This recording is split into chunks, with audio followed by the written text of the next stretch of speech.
The champagne bottle shatters against the bedroom wall, spraying glass and foam across designer sheets tangled around two naked bodies that shouldn't be together. Seo Hae-jin stands frozen in the doorway, her carefully wrapped Valentine's gift slipping from her trembling fingers, the sound of it hitting the floor drowned out by her sister's laugh, that cruel, victorious laugh that will haunt her nightmares for months to come. This is the moment everything changes. This is the moment the naive girl dies and something darker is born. But let's rewind. Let's start at the beginning.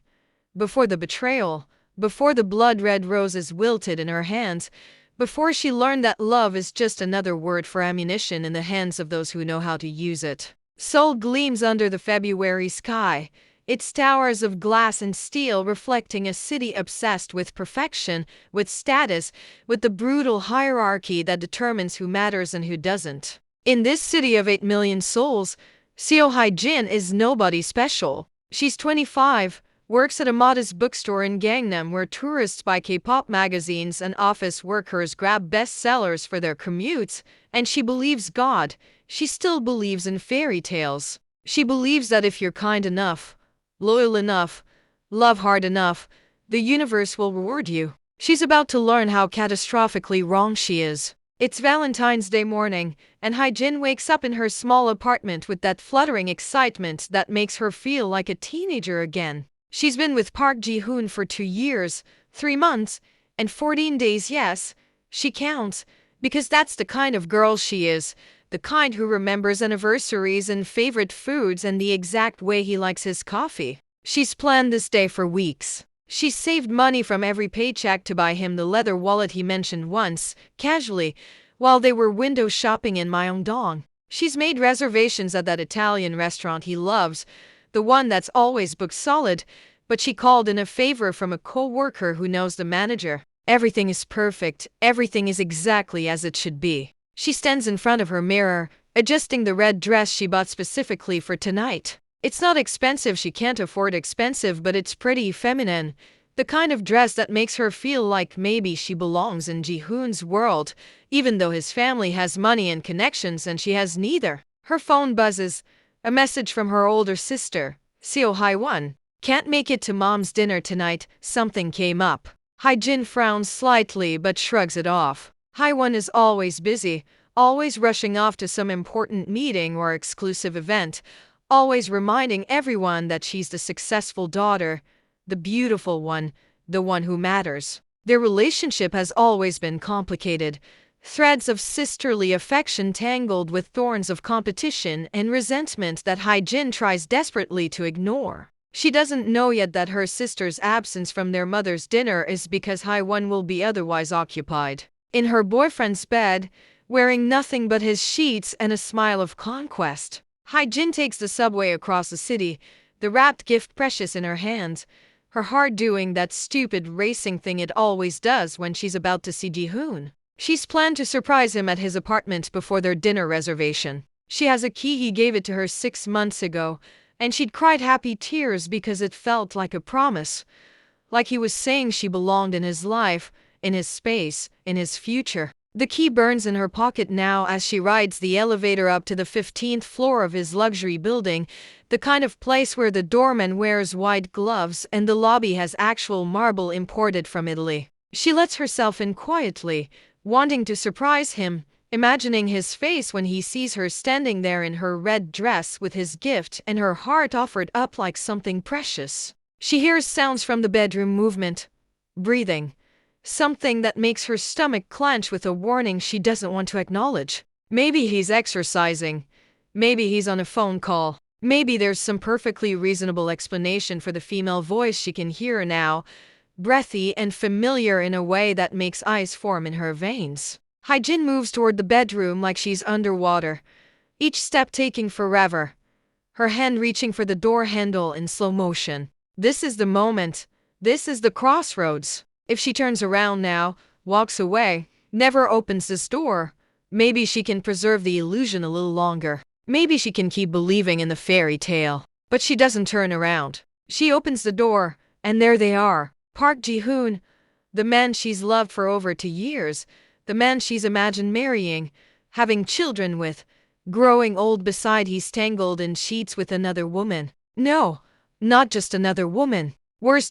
So much worse. Seo Hai-won, her sister, her own flesh and blood. Their bodies are pressed together in a way that speaks of familiarity, of practice, of this not being the first time or the second or even the 10th. This is routine for them. This is a relationship. The gift falls from Hae-jin's hands. The sound makes them look up. For a fraction of a second, there's surprise on both their faces, then something else. On Ji-hoon's face, it's almost relief, like he's been waiting for this moment, for the burden of his deception to finally be lifted. On Hae-won's face, it's triumph, pure, undiluted victory. Hae-jin, Ji-hoon says, not even bothering to cover himself. I can explain. But Hae-won laughs, that sound that will echo in Hae-jin's ears forever. Oh, Ji-hoon, don't insult her intelligence. There's nothing to explain. She can see perfectly well what's happening. She sits up, completely shameless, sheets falling away. Happy Valentine's Day, little sister. The room spins. Hae-jin grabs the doorframe to steady herself. How long? The words come out as a whisper. Does it matter? Hae-won's voice is casual, bored even. 6 months? 7? I lose track. 7 months. While Hae-jin was planning their future, he was sleeping with her sister. While she was saving money for his gift, they were laughing at her behind her back. While she was believing in forever, they were making her a fool. Why? Hae-jin looks at Ji-hoon, desperate for some explanation that will make this make sense, that will somehow hurt less. He has the decency to look uncomfortable. Hae-won and we have more in common. Same social circle, same expectations. It just made sense. He pauses. You're sweet, Hae-jin, but sweet doesn't fit in my world. What he means, Hae-won interrupts, examining her perfect manicure, is that you were always just a placeholder, a practice girlfriend until someone suitable came along. And here I am. The cruelty is breathtaking. This isn't just betrayal, it's annihilation. Every memory, every moment, every whispered I love you is now poisoned, retroactively destroyed. Hae-jin stumbles backward, her red dress suddenly feeling like a costume, like she's been playing dress-up in a world that was never going to accept her. I loved you, she says to Ji-hoon, and hates how broken she sounds. I know, he replies, and somehow that's worse than anything else. He knew, and he didn't care. Hae-jin turns and runs. She doesn't remember leaving the apartment, doesn't remember the elevator ride down, doesn't remember stumbling past the white-gloved doorman who asks if she's all right. She only remembers the cold air hitting her face and the tears streaming down her cheeks and the feeling that the ground has opened up beneath her feet and she's falling into nothing. She walks for hours through Seoul's streets, her phone buzzing with messages she doesn't read, her mother calling, probably wondering where she is. Ji-hoon texting, probably some pathetic attempt at justification. She ignores them all. The city moves around her in a blur of neon and noise, couples everywhere, holding hands, sharing intimate smiles, celebrating their perfect Valentine's Day while hers burns to ash. By the time the sun sets, Hae-jin finds herself in front of the Signal Seoul, one of the most expensive hotels in the city, its golden lights glowing like a beacon for people who belong in the stratosphere of wealth and privilege. She doesn't belong here. The doorman looks at her tear-stained face and rumpled red dress with obvious doubt. But she walks past him with her head high, because what does it matter now? What does anything matter? The hotel bar is all dark wood and soft lighting, the kind of place where drinks cost more than her daily wage. Hae-jin slides onto a leather stool and orders whiskey straight, even though she barely drinks, even though the sensible part of her brain is screaming that this is a bad idea. But the sensible part of her brain also told her that loyalty and kindness and love would be enough, and look where that got her. The whiskey burns going down. She orders another, and another. The bartender raises an eyebrow but says nothing, just keeps pouring. The alcohol wraps around her pain like cotton, muffling it, making it bearable. She's dimly aware of the other patrons, the business executives in their expensive suits, the socialites dripping in diamonds, the young chaebol heirs playing at being important. This is their world. She's just visiting, just passing through on her way to nowhere. That's when she sees him. He's sitting alone at a corner table, and even through her alcohol-hazed vision, she can tell he's different. Beautiful in that sharp, dangerous way that makes you want to touch even though you know you'll get cut. His suit probably costs more than her yearly rent. His face is all clean lines and cold angles, the kind of masculine perfection that belongs on magazine covers and billboard advertisements. But there's something wrong. He's loosening his tie with jerky movements, his jaw clenched tight, a thin sheen of sweat on his forehead despite the cool air conditioning. His eyes are unfocused, pupils dilated. He looks like a man fighting something, losing. Kang Min-jae, though Hae-jin doesn't know his name yet, doesn't know that he's the CEO of Kang Industries, doesn't know that his face appears regularly in business journals and society pages, doesn't know that he's worth more money than she could count in several lifetimes, has just realized he's been drugged. The business dinner was supposed to be routine. Negotiations with a potential partner. Standard corporate warfare dressed up in polite conversation and expensive wine. But somewhere between the appetizer and the main course, someone slipped something into his drink. He felt it starting 20 minutes ago, the heat spreading through his body, his control slipping away degree by degree. He left immediately, came here to his hotel where his penthouse suite waits, where he could be safe. But the drug is hitting harder than he anticipated. His enemies, and he has many in Seoul's cutthroat business world, probably plan to photograph him in a compromising position, use it as leverage or blackmail, or just to destroy his reputation for sport. He needs to get to his room now, before he loses control completely. But his legs won't cooperate. The room is spinning, and there's a woman approaching him. A woman in a red dress with smudged makeup and eyes that look as lost as he feels. Hae-jin doesn't know what she's doing. The whiskey has transformed her into someone else. Someone bold and reckless and tired of being the good girl who gets trampled on. This beautiful, struggling man represents everything she is in: power, control, cold perfection. And right now, in her alcohol-soaked fury at the universe, she wants to tear that perfection apart. She wants to make someone else feel as vulnerable as she does. "You don't look so good," she says, her voice rough from crying and whiskey.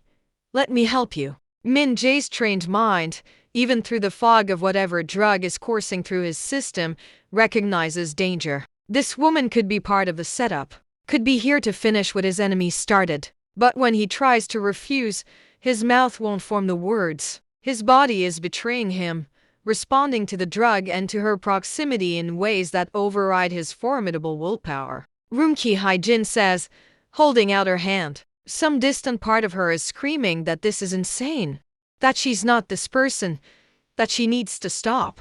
But that part is drowned out by the whiskey and the pain and the overwhelming need to do something, anything that will make her feel less powerless than she did standing in that bedroom doorway. Min-jae's hand fumbles for his wallet, pulls out the keycard to his penthouse. He's fighting to stay conscious, fighting to maintain some shred of control. But he's losing. The elevator ride up is a blur. The hallway stretches forever, and then they're in his suite, massive, luxurious, windows overlooking Seoul's glittering skyline, and Hae-jin is closing the door behind them. What happens next is a collision of desperation and chemistry, of two people at their absolute lowest points finding each other in the dark. Min-jae tries to maintain control, tries to hold on to the cold discipline that's defined his entire life, but the drug strips away his defenses. Hae-jin tries to pretend this is empowerment, tries to convince herself she's reclaiming something, but deep down she knows she's just running from the pain.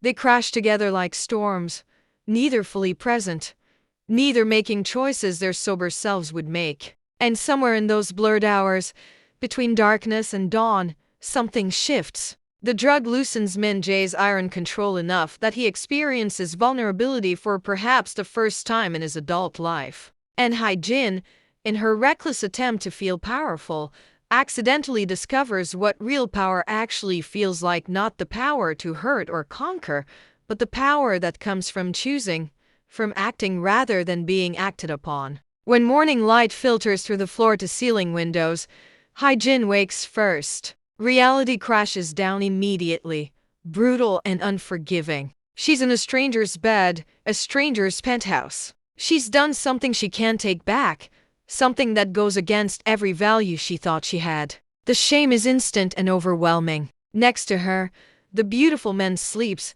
his features softer in unconsciousness, vulnerable in a way she suspects he never allows when awake. And that's when the final piece of who she used to be shatters. On the nightstand, she sees his wallet, expensive leather, probably designer. Inside, she glimpses more cash than she makes in a month. His watch on the dresser is a Patek Philippe. She recognizes the brand from Ji-hoon's obsessive discussions about status symbols. This man is wealthy beyond her comprehension, and she's just spent the night with him. The thought comes from somewhere dark and damaged inside her. Why should she leave with nothing? She gave her whole heart to Ji-hoon and he discarded it like trash. She gave everything to her sister and got betrayal in return. Why should she be the one who always leaves empty-handed? Hae-jin's hands shake as she takes several bills from his wallet. Not all of them. She's not a thief, she tells herself, even as she's literally stealing. Just enough. Just compensation for being used one more time. She finds hotel stationery and scrawls a note. The words venomous with all her accumulated pain. Thanks for the service. Consider yourself paid. She dresses quickly, quietly, and leaves without looking back. The walk of shame through the hotel lobby is nothing compared to the shame already living inside her. The doorman from last night gives her a knowing look that makes her want to disappear. She makes it 3 blocks before she has to stop and vomit in an alley. Her body rejecting everything, the whiskey, the choices, the person she's becoming. Back in the penthouse, Kang Min-jae wakes slowly, his head pounding, his mouth dry. The drug has worn off but left him feeling scraped hollow. He reaches for his phone and sees the time, late morning. He's missed a meeting, and that's when he notices the empty bed beside him. The indentation in the pillow. The faint scent of cheap perfume. He sits up, memories flooding back in fragments. The drugging, the woman, the loss of control. His jaw clenches as rage and humiliation war inside him. Someone violated his autonomy, used him in his moment of weakness. He needs to find out who, needs to identify his enemies and destroy them systematically and completely. Then he sees the note. Min-jae stares at it for a full minute, his brilliant mind unable to process what he's reading. Consider yourself paid, like he was a prostitute, like he was a transaction. Some nobody woman treated him, Kang Min-jae, heir to a billion-dollar empire, like a commodity to be purchased and discarded. He checks his wallet, money is missing. Not enough to matter financially, but enough to complete the insult. She paid him and left. The humiliation is so profound it circles back around to something else entirely. Fascination. Because in his 32 years, in his entire carefully controlled existence at the top of Seoul's social pyramid, no one has ever dared treat him with such utter disrespect. No one has ever made him feel so completely powerless. His hands crushed a note. His mind is already working, already planning. He will find her. He will discover who orchestrated this, what game is being played, what angle he's missing, because this wasn't random. His instincts, the same instincts that built his business empire, tell him there's something more here, some piece that doesn't fit. What he doesn't know yet is that there's no conspiracy and no elaborate plot. Just a heartbroken woman and a drugged man and a collision of 2 lives that will never be the same. Min-jae picks up his phone and calls his head of security. I need you to find someone. And just like that, the hunt begins. But here's the question that will drive everything that comes next.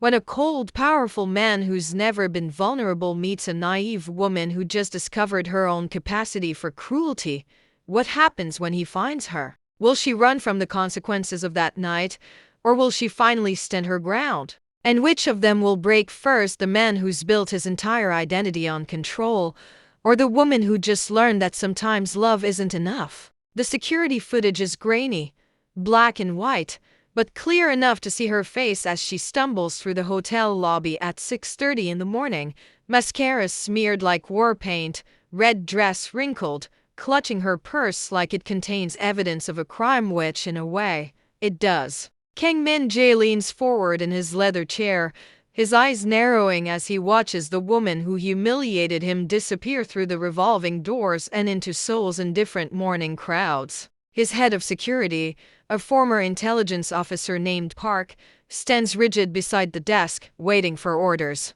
Min-jae replays the footage 3 times, memorizing every detail: the way she moves, the hunted look in her eyes, the precise slope of her shoulders that speaks of someone carrying more weight than just a hangover. "Find her," he says, his voice the temperature of glacial ice. "I want to know everything. Where she lives, where she works, what she eats for breakfast, who she talks to, every single detail of her pathetic little life." Park nods and leaves without a word, because when Kang Min-jae speaks in that tone, you don't ask questions, you simply obey and pray you deliver results before his patience expires. But finding one woman in a city of 8 million isn't as simple as Min-jae's arrogance assumes it should be. 3 days pass, then 4. Then a full week.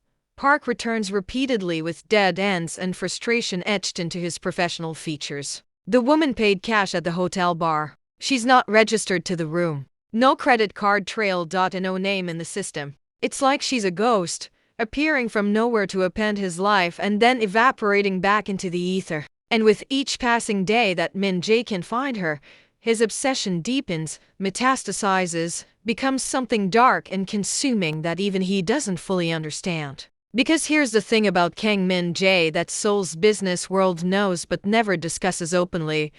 He's dangerous precisely because nothing touches him. His parents were diplomats who treated him like an inconvenient obligation, shuffling him between boarding schools and relatives, teaching him early that emotions are weaknesses to be excised. His grandfather, the founder of Kang Industries, raised him with an iron fist and impossibly high expectations, molding him into the perfect heir: brilliant, ruthless, untouchable. By the age of 25, Min-jae had helped guide his company to steady growth. By 30, he had supported several successful partnerships that allowed the business to expand smoothly. He was known for his thoughtful planning, careful decision-making, and calm confidence. He believed in preparation, clarity, and understanding every detail before moving forward. Yet recently, something unexpected had caught his attention. He found himself curious about a woman he had met by chance. There was nothing mysterious or troubling about her, only a quiet curiosity that lingered.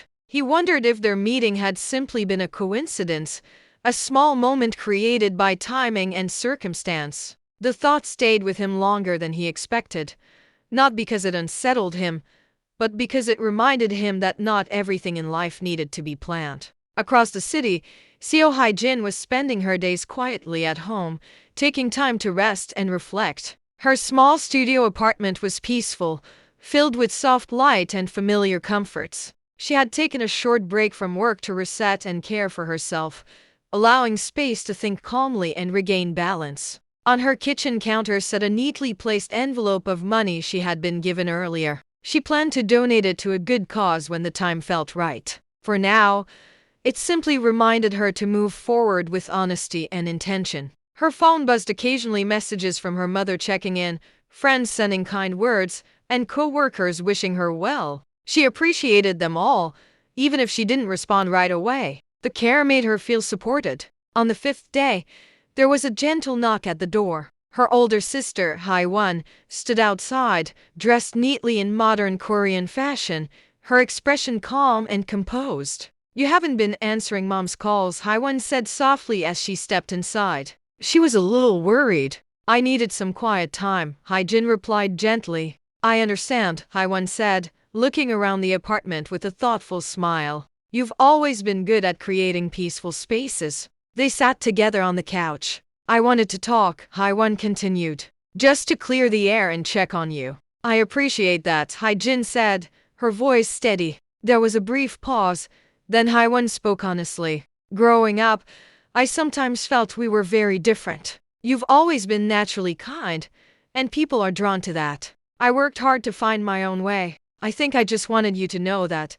Hae-jin nodded. "I never meant to make things feel uneven between us." "I know," Hae-won said with a small smile. "I just wanted us to understand each other better." They shared a quiet moment, the distance between them easing. "I hope we can move forward more openly," Hae-won added. "I'd like that," Hae-jin replied. Outside, the city moved gently along, and inside the apartment, The air felt lighter, filled with understanding, calm, and the promise of better days ahead.